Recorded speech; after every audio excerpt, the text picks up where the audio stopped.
In-depth journalism in the Memphis community, the Daily Memphian is of Memphis, not just in Memphis, and seeks to tell the stories of this city. TheDailyMemphian.com. Truth in place.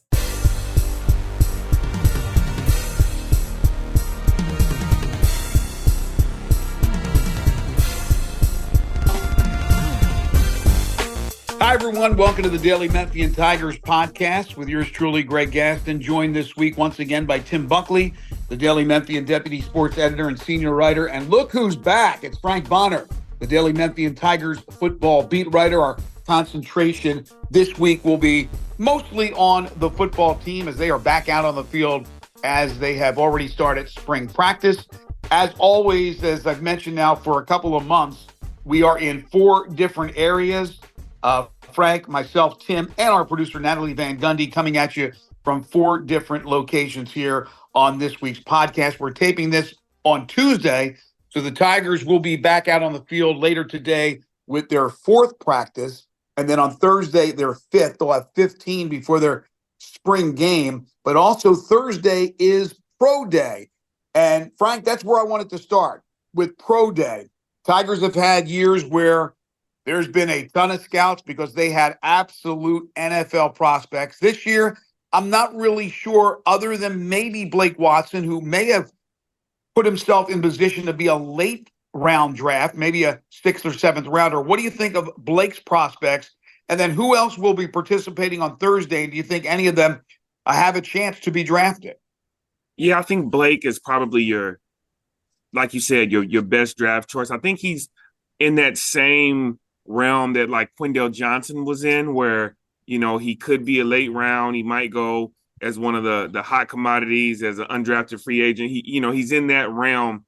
And so I think Blake Watson is obviously your top choice to be drafted. If you had to go, look to somebody else, maybe Simeon Blair. But I think a lot of these guys are coming to Pro Day looking to get a mini camp invite, you know what I mean? And so, guys won't get drafted. We saw it happen with Jacoby Francis a couple years ago where he got a camp invite. J.J. Russell, another guy who got camp invite. So a lot of these guys, I think, are in camp invite territory and trying to position themselves for that as opposed to necessarily getting taken in the draft. Do you have any idea what Watson expects to run the 40 in? Any clue? Because that will be big. If Watson can throw up a really nice 40 with what he was able to do in those postseason all-star games and during the regular season with the Tigers, this stock will rise. Yeah, I don't know. I did reach out and I wasn't able to hear anything back because that's one of the things I did want to ask him if I was able to reach him is what metrics has he heard that, from scouts that they're looking for him to hit and so on. But looking at what he did post, once his college career was over and in some of those bowls and everything, and what he did at Memphis and even at Old Dominion, I could see a team using a draft pick on him, right? The only problem about him being a running back is the NFL is in this space of kind of devaluing that position in terms of taking running backs later in the draft, which makes it more difficult for running backs to be drafted if you're on the tail end of it. And so we'll see how it shakes out. But whoever gets Blake Watson has a chance to get a running back who can produce. Well, Tim, one thing we know for sure with Memphis, they got a track record with running backs. So maybe it's the benefit of the doubt. If you're an NFL team late in the 6th, 7th round, you're looking at possibly drafting a running back. You look over there and you see a Memphis kid. They got a good history. They sure do. I mean, I'd bring him into a camp. He'll definitely be in a rookie mini thing at the minimum, but I wouldn't be shocked to see him drafted either. He's a little on the small side, but that hasn't stopped, guys from making it in the NFL before. So out of all the ones that I saw last season, I would think he probably has the best shot. Yeah, and I'll be curious, Frank, to see what Joe Skates runs his 40 at. We know that Joe at times was electric, and at other times he would drop bombs from Seth Henigan that were right in his hand. So he's very inconsistent. But you never know. Guys, because they're inconsistent, even at the collegiate level, they get their shot and they come through, and all of a sudden you're looking on a roster going, wait, Joe Skates, that kid played for Memphis. And that could be with anybody at any position at any school. So, again, that's a guy that maybe you look at on Thursday and go, wow, he's got good physical attributes and can run. Yeah, I mean, I think he would have to have a pretty impressive 40 time to position himself, to have those type of conversations. But, like you said, being invited to a mini camp doesn't mean that you still have to make the roster. And so, it's, these teams, if you think a guy might have a shot, why not invite him to a mini camp? If he doesn't cut it, he doesn't cut it. But at least you'll be the team to figure out first if he can. Oh, they nothing to lose. Greg, they take everybody and their brother to the undrafted rookie mini camps, even before their early stuff in the off season. I mean, I've probably done 10 of those or so, and every year there's like one guy where you're like, seriously, that guy? And, right. And they no stone unturned, because you know what? Somebody might not be, somebody's position coach favorite in college, but they see something, or they want to, change a guy to a different position or send him from the O-line to the D-line. NFL try anything to find somebody. That's a great point. There's nothing to lose. As you said, Frank, no stone unturned. So I would imagine that a number of these guys will at least get a look early, and then we'll see how they do. And then after that, an invite to camp is what all these guys are hoping for, just to get that one opportunity, not unlike Summer League in the NBA. You want to be on a Summer League team, but you want to impress where you get the camp invite. So we'll see how that goes. Again, that's coming up on Thursday. In the meantime, as I mentioned, the fourth practice here in the spring is today for Ryan Silverfield's team. There are new coaches on the coaching staff that we'll talk about in a second. There are obviously new players, hopefully impactful for Ryan Silverfield.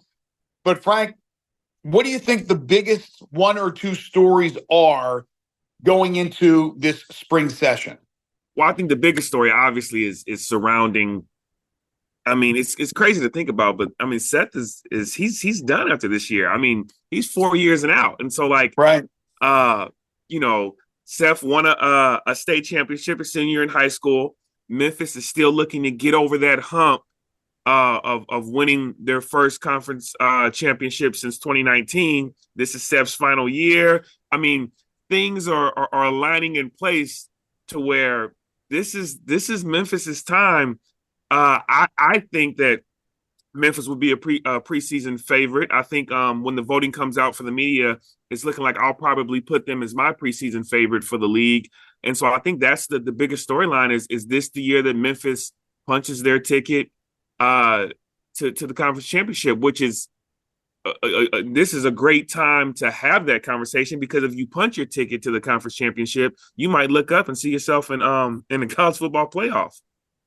Tim, it's got to be a rarity to have a 4-year starting quarterback in this day and age of college football. He's been here since he was a pup. He's now a seasoned veteran. He's looking to get a shot at the next level. So it's an important year for him individually. But to have Seth Henigan back for a fourth year, again, Memphis has to be a rarity in college football. Absolutely. And you know what? He's got some of his weapons. So that'll be helpful as well. I mean, it's not like he's back alone and lost everything around him. Now, obviously, they got the running back situation. I know they got a good one coming in, Frank, from South Carolina. When you have somebody with that kind of football mind, that kind of experience, that kind of, frankly, not having a long history of injuries, first of all, it makes your spring so much easier, because usually what is spring all about? Who's going to be your starting quarterback? They don't have to worry about spending time answering that. Maybe groom somebody behind Henigan, but they're not wasting time with the quarterback battle, and they won't have to when they get to preseason camp either. Please don't call it fall camp. That drives me nuts. It's not fall in August. Anyway, when they get to preseason camp, they won't have to worry about that either. And so, whether it's, designing your offense, doing all your installment and all that stuff, it just makes everything go so much smoother. And how refreshing to have somebody, frankly, as good as him, and is smart as him, and with the track record that he has for winning, to not go into the portal. Yeah, just ask those players in August if it's fall, when it's 90 degrees and 90% humidity and they're dropping like dogs. Yeah, it is definitely not fall. But your point, Tim, is well taken. And you think about this, Frank, what a run of quarterbacks for Memphis well before you arrived here, but certainly going back to the days of Paxton Lynch and Riley Ferguson. But that longevity of Brady White into this longevity of Seth Henigan. It's, again, not something you see often around the country, especially now with the transfer portal. So not only is the focus going to be on Seth, but the focus also has to be on who's going to eventually replace Seth Henigan after next season. So they are looking at young quarterbacks during camp and throughout the season when they get their opportunities, while probably keeping their red shirt, which you can play 4 games and still keep the red shirt. But that's going to be something that Ryan Silverfield in the back of his mind has to keep an eye on. Yeah, and here's the way that college football is today. Here's the thing, right? Are they, depending on what they feel like they have in that quarterback room, are you looking to develop who's behind Henigan, or are you thinking that you're going to get a quarterback out of the portal for next season? I mean, there's so many ways that you can handle a guy leaving, with the transfer portal being what it is. If you don't feel that somebody in that quarterback room is ready to take the keys next year, you just bring in another guy. And so we'll see what that looks like. But you're right. Seth has been the most consistent piece of this offense since he started, and then now he's going to be gone after next year, which is why I think that having the chance to win a conference championship now is so important, because you're not going to have a Seth Henigan. And the thing about that is, once Seth Henigan is done, who knows what dominoes fall later, right? Do some guys look to the portal because Seth is no longer there when he's done? Like, you have no idea what the roster is going to look like once Seth is done playing college football.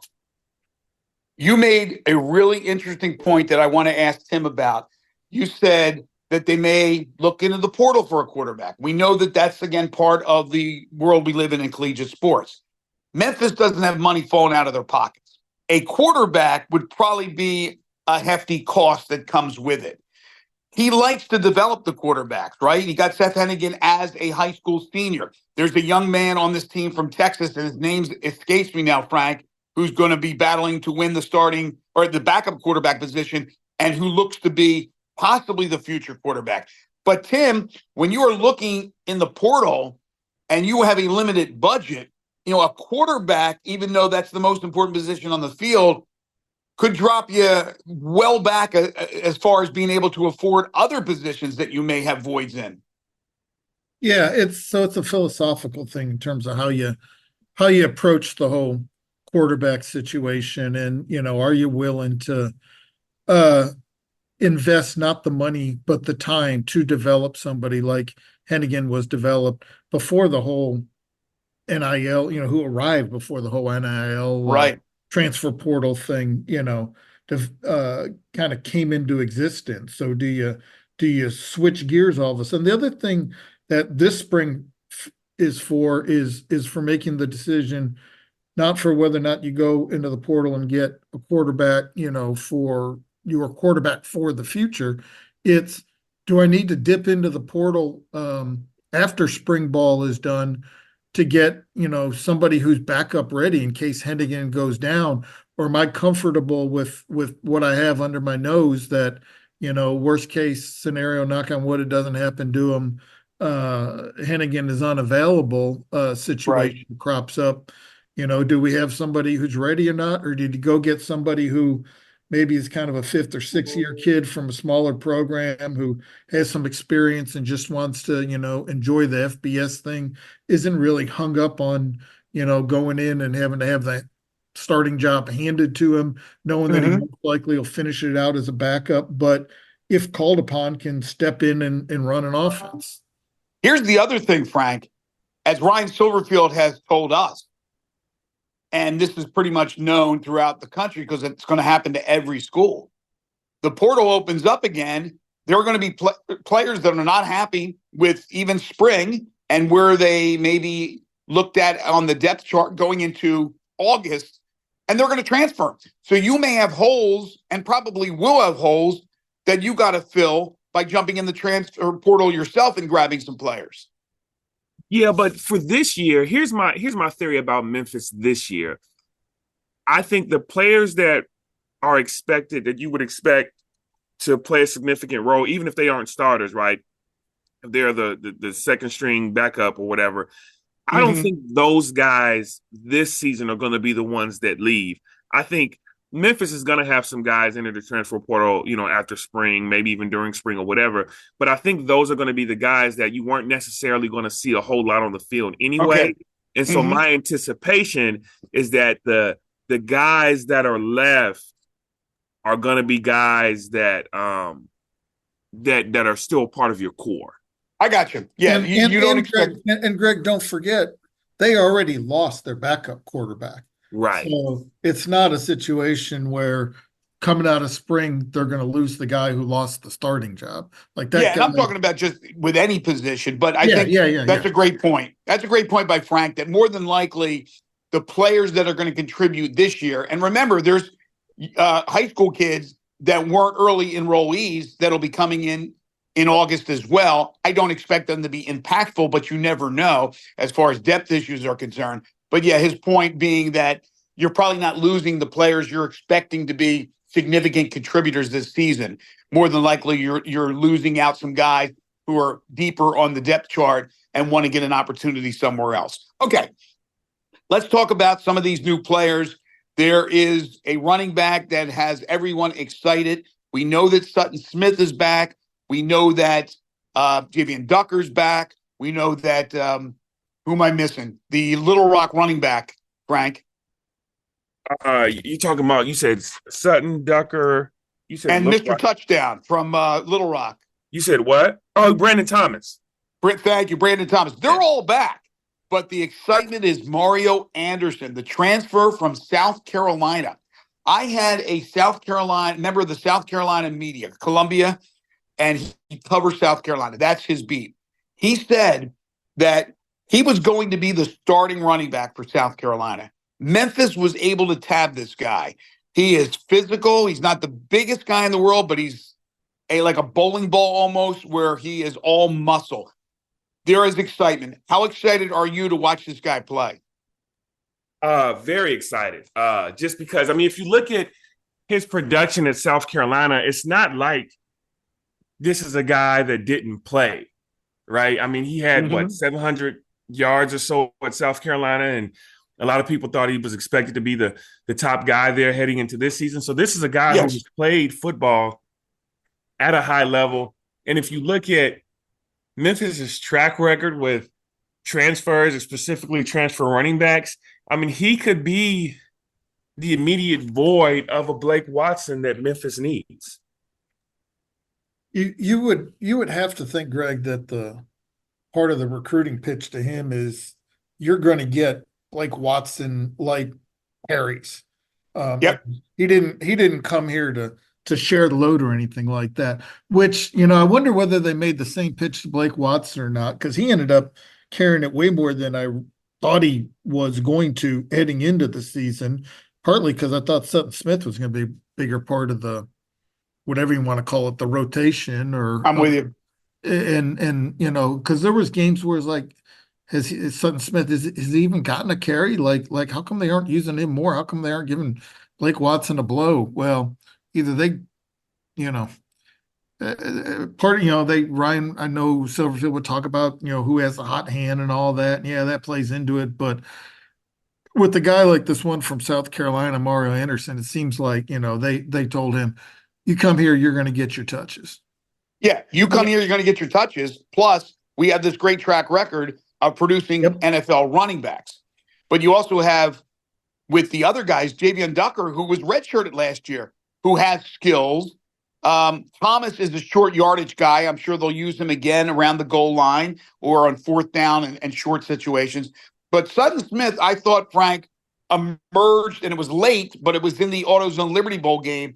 I thought he showcased what he is capable of doing. So I think you might have a little combination of thunder and lightning with the two of them, with Anderson and Sutton Smith, with Smith's speed, a guy who you can put in the slot. You could do some things with him. You could run reverses, Anderson, the power back, and then the other two guys, because you're always going to need 3-4 running backs.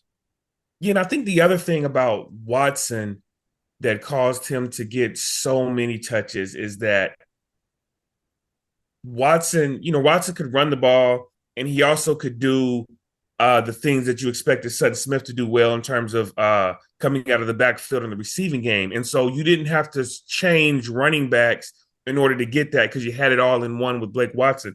I'm curious to see. I do believe that Mario Anderson can produce at the same level running the ball that Watson did, but we'll see if he can produce at the same level in the passing game. And if he can't, be where Sutton Smith gets his touches to kind of offset that a little bit. Yeah, that's a really good point. And we'll talk about more of these newcomers as the weeks progress. Obviously, along with Seth Henigan, Rock Taylor being back, Jameer Blankensee being back, there are some big names from last year's team that certainly people are excited about. Greg, before we switch, one of the newcomers I did want to mention, and you mentioned him. I think the quarterback you were talking about from Texas is Aiden Maiden, the QB, yes, freshman QB.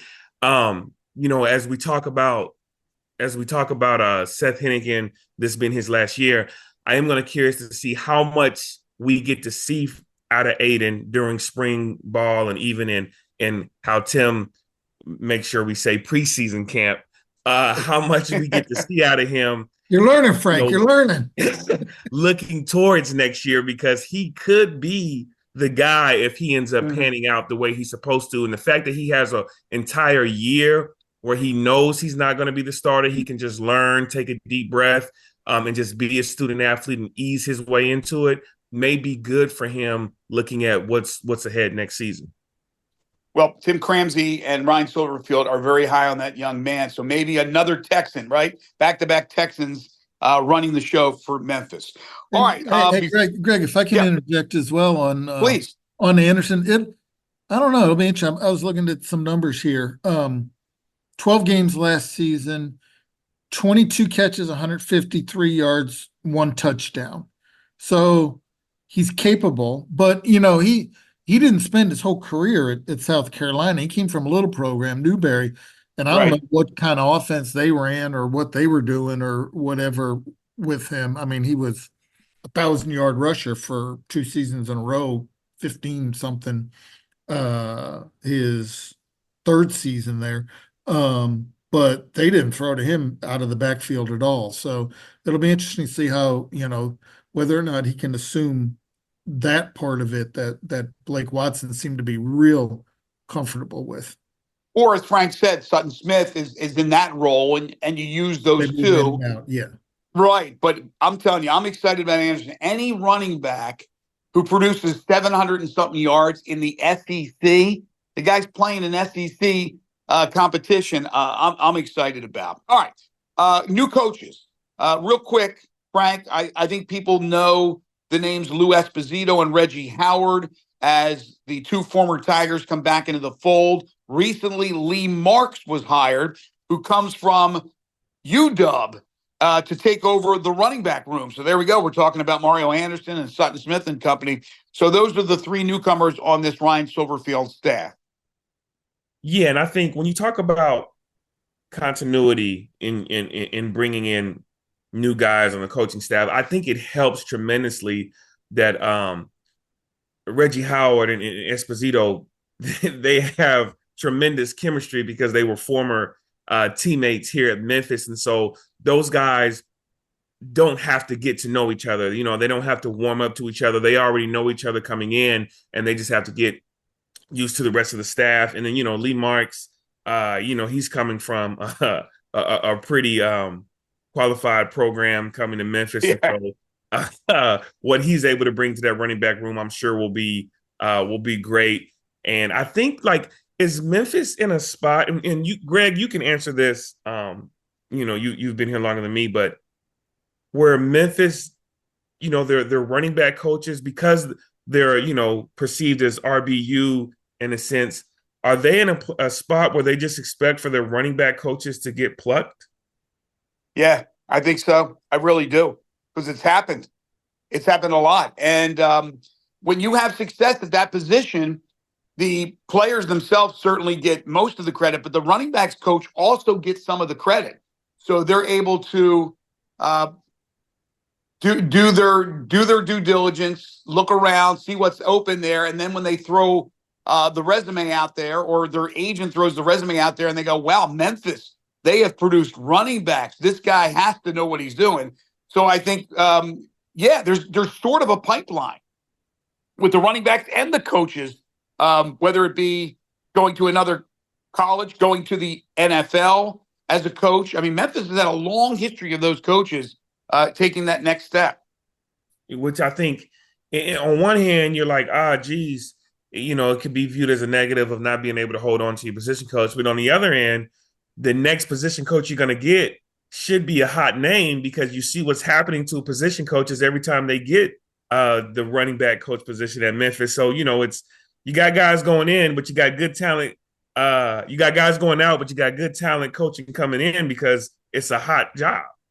No question about it. I think there has already been something established at Memphis now for a number of years, and that's that running back room, that running back position, and the coaches that coach those guys. Okay, you mentioned it already, Frank. Since you brought it up, I know it's very early in the game. Here we are in late March, almost April, but we're a ways away from the season. But you said that in the preseason poll that you would probably put Memphis first. Tim, what would you do with Memphis? I would imagine they're way up there near the top, first or second, but where would you put them? Oh, you got to put them first. How can you not?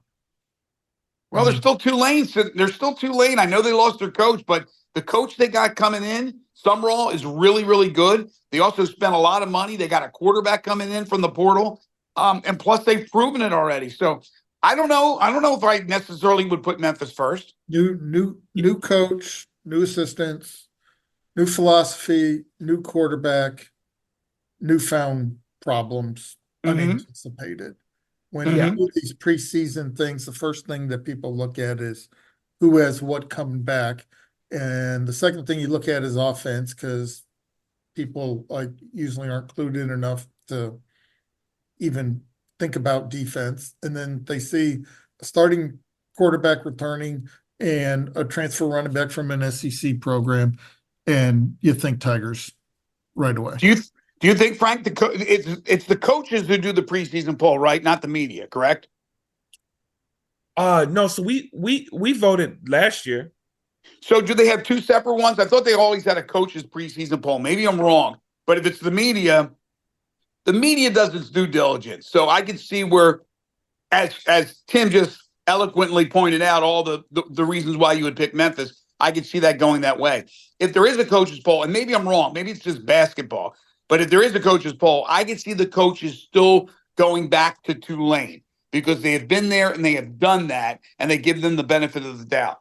No, I don't think there is a coach's poll for the American football. I don't think there was last year. Okay. Because if you remember, at the media day, the big, to do about Biff's conference is the comment he made about being voted last by the media, at the end. Oh, yeah. Yeah, because it was a media poll. And so, but to your point about Tulane, yeah, they've got a quarterback coming in, but I think there's something to be said, specifically at a conference like the American, where having a quarterback who has been in the locker room for several years, I think gives you a good leg up of just the comfortability, especially when the weapons around the quarterback are also coming back, and just having that chemistry, being through. I mean, this team, guys on this team, some of these guys, they went through the 6-6 regular season, right? They saw the highs and lows, and so being on the brink of punching your way through the championship, I think there's something to be said about going through that process together. Okay. You know, the best thing that we can hope for, Greg, What's that? is like the Tigers are picked to finish like 7th or 8th in the media poll. Ryan just flips out at media day in Arlington. We have like an actual storyline to write from that thing. That would be awesome. Not Ryan. Ryan keeps it close to the vest. Frank knows that. That ain't happening. All right. I got one final topic. And then before we say goodbye to the great folks out there, Tim's got a little bit of information on basketball. We gave Parth at least a week off for a little R&R. Since we gave Frank so much time, we got to give Parth equal time. But I wanted to ask you this. Last year, around this time, and then going into the summer, there was talk about Ryan Silverfield has another mediocre year, a 6-6 year, which he has said is bare minimum, even though it makes, they make a bowl game every year, seemingly, that there'd be some pressure on Ryan. And then on the flip side, here's Memphis basketball, an unfortunate ending to their NCAA tournament game against Florida Atlantic, but they had taken a step in the right direction. There was positive trajectory. Off season, here's these big names from different schools that Penny's able to bring in. So football, I'm not so sure. Basketball, I think we're sitting pretty. Well, the Tiger football team goes out there, wins 10 games. They win the AutoZone Liberty Bowl game over a power conference team. And then we know what obviously happened to basketball after a great start. It almost like got everything flipped. A 180 was done. So now going into 2024, and you guys just talked about Memphis probably being the pick to win the conference. How do we look at those two programs? So, Frank, you can give us kind of the football perspective, and then Tim, just overall the two. How do we look at those two sports programs going into 2024? Well, I mean, looking at it from the football perspective, I think Ryan did what he was supposed to do to kind of get some of the heat off his back, right? I mean, the 10-3 season, I know they didn't win the conference championship, but you're not going into this year wondering about Ryan's job. I mean, right now, folks are wondering about the contract extension. What's it going to look like? How many years? How much money? I mean, the conversation about Ryan has really flipped on a dime. It has. I mean, at this point last year, whenever it was when basically the administration came out and basically doubled down on their support to keep Ryan in, the fact that they felt like they had to do that now has changed from folks wanting them to ante up about his contract extension. So I think the football program and Ryan heading into this year feels like it's in a very good place after what happened last season. Yep, I agree. Tim?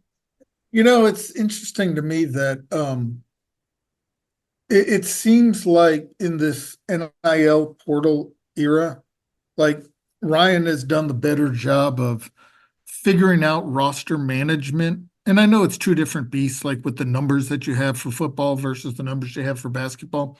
But he's managed to figure out how to both work the portal to plug in key pieces at spots where needed, whether it was a Blake Watson at running back or a Simeon Blair in the secondary or whatever the case may be, but also protecting yourself against the portal. And even in this NIL era where the Tigers really aren't, as up on it as some programs are in the whole NIL collective world, he's managed to keep key pieces. He lost the tight end to Ole Miss, and there were other losses to the portal. He lost an offensive lineman after this season to what was it, Mississippi State, I think, Frank, and whatnot. Yep. But he's managed to Texas Tech. Yeah, he's managed to hold on to pieces too, though, and Penny Hardaway has struggled with that. He blew the whole thing up, and again, it's easier to do it when you have more numbers, but I think Penny has more catching up to do in the roster management in this new era that we're living in that Ryan seems to kind of figured out, and I don't know if everybody would have expected that, at the time all this collective and portal stuff was starting. And one other just little note, an anecdote, if I may, on the whole contract thing. When myself and Frank and a few others sat down with Laird, what was it, a week and a day ago, I think, Frank. We were able to ask Laird at the end about contract status with Ryan, and he came out and said they basically agreed to terms, and so suggesting there's no hang up on that. Yet they still haven't announced it more than a week later. And when there's that going on, I always wonder, like, why in the world does it take this long for people to agree to terms, but then for the contract to finally get announced? And I remember back, if I can switch to basketball a little bit, I remember back to NBA days one time, and the Jazz announcing that they had a contract extension with Jerry Sloan, and they said they had actually agreed to the deal like 9 months before, but they were just announcing it. And I asked Jerry, like, what took you so long to like actually sign the contract? And he says, I just stuck the dang thing in my underwear drawer and forgot about it. So when you do that, that's why you have delays like you do. So who knows what the true backstory is on it. Well, Sloan probably, what, am I going to have to say that he wasn't changing his underwear regularly not to see that in his underwear drawer? Come on. I don't know about that. We don't need to go there. Oh, by the way, real quick, is it going to be, Frank, do you believe it's just a financial increase, or are we talking about years on this extension for Ryan? I mean, I would presume years, right? Because his contract is like the current contract is his. This would be what next year would be his last year, right? Oh, 24 is his last? No, next year would be, right? So 25. Right. Yeah, so, I could see probably adding a year, right? I mean, if I'm Ryan, if we're renegotiating the contract, you have to at least give me a year. Right. Like if I'm not gonna. I mean, I guess more money is more money, but if I was Ryan, I would want an additional year or two. Now Memphis may not give 2 years, but that's what I would want. Yeah, you're gonna negotiate in another year, or try to negotiate it in a couple more years. You're gonna try and negotiate in a base salary bump.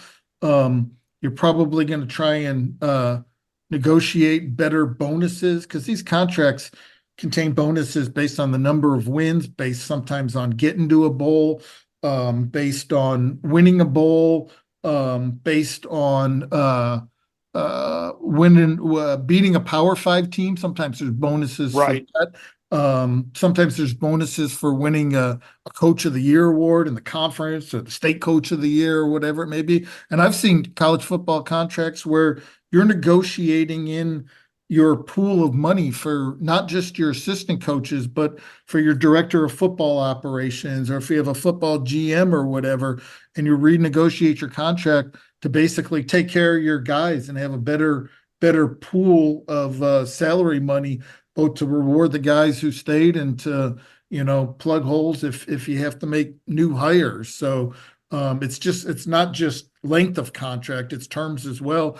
And I've seen football contracts, I've seen athletic director contracts with country club memberships negotiated, Sure. and stuff like that. So it could be any variety of things. Yeah, No, but it's not. It's not the point, though, Frank, of having all these things negotiated in a contract. What, to me, and believe me, I am in Ryan's corner, and I hope that he gets everything he wants.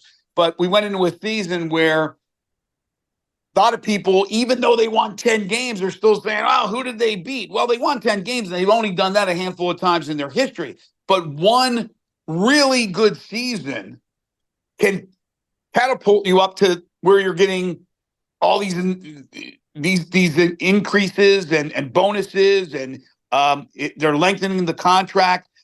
When some people would argue, yeah, but they still didn't get to the conference championship game. Again, I'm playing devil's advocate here. But that's the way it is with contracts. You're not going to wait till the contract absolutely runs out. But it's not like, the way I would gauge it as an athletics director is supply and demand. How many people want to take my coach? And if there's a lot of people want to take my coach, then that's a different ballgame. And here's the like, in the same way that I just talked about how everything changed on a dime positively for Ryan in terms of, winning the 10-3 season. Now everybody's saying, pay the man. And obviously there are some people that are still not in his corner and probably never will be, just because there are some football fans, when you decide you're out on a guy, they just decide they're out on a guy no matter what. But for the most part, the conversation around Ryan has changed toward the positive. And to your point about playing devil's advocate, what if they don't win the conference this year, right? Like, although I'm going to put them as my preseason favorite, most likely, you still can only lose one, maybe two conference games in order to get in the conference championship game. And so if they don't get in the game, if you're in the Memphis athletic department, you're looking like, man, how much did we pay in this new contract? How many extra years did we give? I mean, this stuff can change from season to season. It sucks that that's kind of the world that these college coaches are in, but that's the reality of it. That's a great point, Frank, and that's probably where the battle is between the agent representing Ryan, who I believe is represented by Jimmy Sexton, who represents just about every coach. I believe that's true. And then, of course, the school. But as they said, and as they told you and Tim, they're very close, but still nothing announced. So make sure you guys check out those underwear drawers, because you never know when something might be stuffed in there, right? You never know. All right. Before we all say goodbye for the day and for the week here on the Daily Memphian Tigers podcast, Tim, real quick, no part this week. Basketball-wise, pretty quiet. There's still a little portal news to report, but for the most part, pretty quiet. Yeah, it has been. Jalen Young now in the transfer portal, so 2 in the portal. Still don't know what, including Jonathan Pierre. Still don't really know what's going on with David Jones, and we won't know that for a while until he goes through all the NBA pre-draft, workouts and makes his decision on whether he's going to truly turn pro or possibly come back. You'd have to strike quite an NIL deal for him, but you know what? He'll get feedback. They'll give him a kind of a prediction on or an expectation on where he can expect to be drafted, and that'll go into the decision making, because he can potentially make a heck of a lot more money off an NIL deal than if he went into the G League or over to some European country team that may or may not pay him on time. Some of them pay really well over there. Some of them always do play on time. Some of them have all sorts of bonuses, like the cars they drive and the apartments that they keep and all that sort of stuff. And then other ones, you go through a whole season and you never get the paycheck. So it's a little roll the dice. So he'll have to factor all that in and make his decision. But for now, for the most part, except for 6 NCAA tournament games in Memphis, it was a pretty quiet basketball week. Yeah, still nothing on Carl Sharonfont and Ashton Hardaway, his son, who were both freshmen this past season. Frank, it's great to have you back. Looking forward to talking with you each and every week during the spring, and then obviously as we get cranked up in the fall of 2024. Yes, sir. See you again next weat.